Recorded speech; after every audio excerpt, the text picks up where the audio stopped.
Chào mừng quý vị quay trở lại với chương trình Tôi về Việt Nam trên kênh Quyền FBNC với cuộc trò chuyện với anh Sean Ngô, là giám đốc điều hành của Việt Nam Franchises, là tổ chức cung cấp các dịch vụ tư vấn về vấn đề nhượng quyền thương mại, đặc biệt là các thương hiệu lớn của nước ngoài.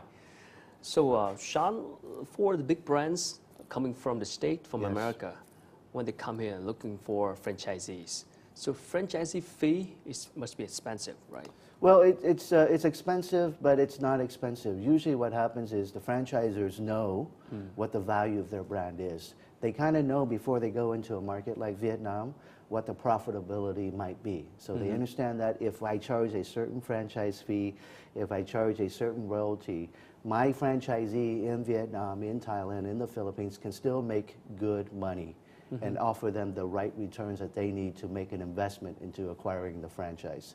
So they know overall what that process is, what it looks like, and they look for the franchisee to provide that detail for confirmation when they are in the process of acquiring the franchise. Do they have different policies for each market, or it's going to be the same, universal? I think that's a very good question. I think it's a combination of different countries and different market dynamics because, of course, obviously disposable income and middle class and all those key important factors are very different from country to country.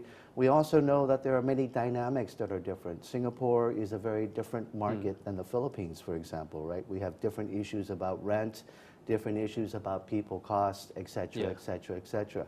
So I think many franchisors are very flexible with that format. It just really depends on the right franchisee, the market, and of course the number of units that the franchisee commits to. Which markets in Asia do you think Vietnam is kind of follow the same path of development in terms of franchising big brands? You know, I think, from talking to many international franchisors, they're very excited about the prospects of Vietnam. Vietnam is going to be the next emerging star from a franchising retail standpoint. And I think, Vietnam has many key demographics that many franchisors are looking for, right? A growing middle class. In fact, I recently saw some news about how Vietnam's middle class will grow to about 2/3 of Thailand's by the 2020. A very large market, and certainly Vietnam is catching up and exceeding some of these other markets. So the potential is quite high, and I think, in a market like that, I think it's very proactive. Vietnam itself generates a lot of local franchises, even better than some of the other regional countries, which have been doing this for many years before. So you have many great brands like Trung Nguyen, Wrap and Roll, Pho 24. All of these brands are going international. And so I think there's a lot of interest in Vietnamese brands, and I think they have a lot of potential. And they'll probably follow in the footsteps of markets like the Philippines, where it's very developed. There are over 1,500 franchise systems in the Philippines alone. And the majority of those franchise systems are actually homegrown from the Philippines. So I think Vietnam is trending towards that way, where in the future we will have certainly more foreign brands, but very likely even a greater number of local franchisees and homegrown brands. So Philippines could be the market that we have to say, not China. Not China. China is a different beast. We probably need a different show to talk about China. Okay, man. I mean, big brands, they have troubles in China too. Oh, very big brands. KFC has huge problems in China. They have 4,500 units, but they continue to struggle. Starbucks recently had launched their 1,000th store in China. But again, very, very challenging times in China, just because of the size of the country and the differences in cultures even within China. Well, it's interesting you just mentioned Pho 24. Yes. It was one of the most successful franchising system at that time, but it got into trouble and it was sold out. Yes. I mean, in your opinion, what do you think is happening? Well, first of all, I think they were acquired by the Viet Thai group, and of course Jollibee owns a part of the Viet Thai group. So I think they are in good hands. I think, especially with Jollibee backing them, I think we have a great international regional franchisor that can bring them to the performance that they need to be, and also to develop the brand across the region.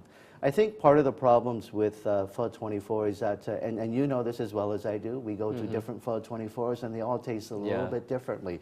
They all look a little bit differently. So the franchisees, sometimes they make their own decisions and they make the Pho 24 lose out its consistent image because each different store, they have different style of services. Yes, and even though they're trained initially on what these, what these standards are, from design to the food quality, etc., I think it tends to change over time. And I think specifically with Pho 24, I think they were looking at the wrong franchisees, because some of their franchisees were purely investors. They were not operators. So they would own multiple units, hire somebody, a manager, a local manager, to manage it. Of course, when you hire somebody else to do it and you don't have the passion to go do it yourself, the store quality starts to slip. You start to cut corners.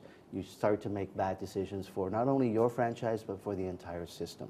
So is that a lesson for the big brands if they want to come? It is. Hiring an operator, not an investor. Well, that's the reason why many brands use Vietnam franchises, because we're looking not only for investors, but we're looking for experienced operators, people who know the business. And that is critical to long-term success, because it's only the operators that get down to the details and have the passion to make sure that the business is successful. And there are a lot of challenges in developing a brand in Vietnam. In fact, it is more difficult to develop any franchise in Vietnam than it is in their home markets. I heard that sourcing is one of the biggest problems for the local franchisees. Is that true? Sourcing is a major problem, because it can really drive expenses for the business, especially if you have to import everything. Luckily for us in Vietnam, we have lots of local suppliers, lots of regional suppliers when it comes to equipment for the kitchen, for example, or even stainless steel. We have lots of options for non-core products. But when it comes to quality beef, when it comes to quality cheeses, for example, unfortunately, even for the region, a lot of those products are still imported from places like Australia or New Zealand or the US, etc. So are the franchisees trying to solve the problem by finding local suppliers, or they still have to import everything? Or is that a problem? How can we solve the problem? Well, I think the problem will solve itself out over time. I think there's no doubt that when McDonald's opens up its first store, they'll be importing a lot of products to Vietnam. So that is the case.